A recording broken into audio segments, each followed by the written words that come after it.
Thank you, Mr. Speaker, for according me the opportunity to debate the motion that has been moved by Her Honor the Vice President pertaining to the suspension of relevant standing orders. Mr. Speaker, I would like to state in no uncertain terms that this particular practice is a very bad practice. We all knew that money bills will be presented before the floor of this House for consideration. We knew this idea a long time ago. It's unfair and it's not in the interest of any member of parliament and members of the public to introduce bills at the last minute so that there is no consultation over these bills. We have always been advised by the government that when bills are presented on the floor of the House, it's incumbent upon members of parliament to consult their electorate. But how are we going to do it if we are suspending the standing orders? All the stages of these bills are going to be debated within that particular sitting or day. It's unfair and it's not in the interest of anybody. I hope that in future, this bad practice by the PF will not continue to be applied on the floor of this House. Mr. Speaker, Her Honor the Vice President, in her motion, she raised a number of very pertinent issues that affect the people of Zambia. I would like to comment on one or two of the issues she has raised. She has implored us as members of parliament to go to our constituencies and sensitize our members to register as voters. I agree that that is our responsibility. But Mr. Speaker, we have been raising this issue on the floor of this House pertaining to the registration of voters vis-à-vis the issuance of national registration cards. I have no doubt in my mind, Mr. Speaker, that a lot of our people have been deliberately defranchised by the PF by not issuing NRCs. People in Western Province in particular, Mr. Speaker, have been defranchised.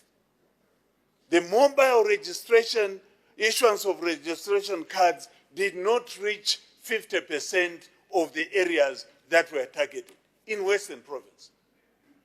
The same scenario obtains in Southern Province, Central and parts of Lusaka. Mr. Speaker, Her Honor the Vice President, on the floor of this House, has been making assurances that the mobile registration, issuance of registration cards will go back to those areas that were not covered before the end of the registration period. Mr. Speaker, we are remaining with approximately 4 days before the end of the registration period. As far as we're concerned, no movement whatsoever is taking place in Western, Southern parts of Lusaka, and in particular those provinces that were in the second phase. On the other hand, Mr. Speaker, we are aware that even as today, mobile issuance of national registration cards are taking place in Luapula, they are taking place in Northern, they are taking place in Eastern, they are taking place in Muchinga. Why should the leadership of this country discriminate against particular members of the public who hail from certain areas? Why should we do that? You, Your Honor, Madam Vice President, you have been on record on the floor of this House that PF is now the dominant party in the Western Province. Why are you defranchising your members in Western Province where you are saying now you are the controlling party? Why? members of UPND who hail from Western Province had a meeting with you, Your Honor. And you made an assurance to them that something was going to be done pertaining to the issuance of NRCs. Would I be wrong, through you, Mr. Speaker, to insinuate that members of your cabinet have no respect for you? Because you have made commitments on the floor of the House, but nothing has been done.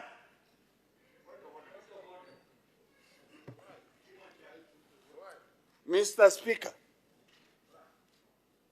we, representing the people in the respective constituencies and provinces, are urging the government to do the needful and ensure that the people of Zambia get their NRCs. An NRC, Mr. Speaker, as you know, is not just for enabling you to vote.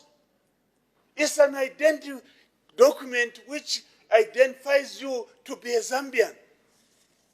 It is a document that enables you to look for work in this country. It is a document that enables Zambians to get services from government.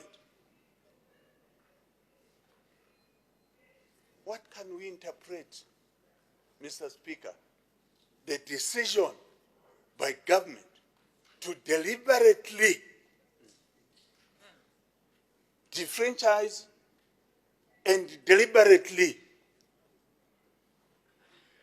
violate the rights of the people of Western, Southern, Central, and Lusaka who were in the second phase? What interpretation can we give? We expect, Mr. Speaker, when the Vice President of the Republic of Zambia makes an assurance and pronouncement on the floor of this House, those pronouncements are carried by her cabinet. But those are not being done, Mr. Speaker. What can we be expected to interpret the action of those who are supposed to undertake the instruction of Her Honor the Vice President?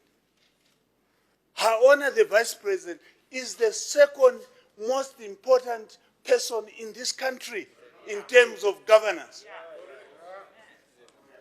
But what is happening is that her instructions, there are so many that she has made on the floor of this House, which are not being implemented. We should not be blamed to say that her colleagues are ignoring her. We cannot be blamed. On the issue of voter registration, she has made various pronouncements on the floor of this House. None of those pronouncements have come to fruition. None. On the issue of NRCs, she has made pronouncements on the floor of this House. None has been implemented. I have no doubt in my mind that the people of Zambia who listen to Her Honor the Vice President think that her authority is being undermined. If her authority is not being undermined, we want those instructions she has been giving on the floor of this House to be implemented. We want them to be implemented, Mr. Speaker. There is nothing more we are asking on behalf of the people of Western, Southern, Lusaka, and Central provinces.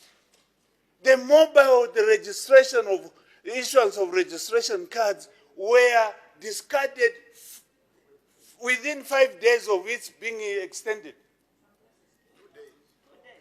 It was, rather, the 5 days extension was not implemented.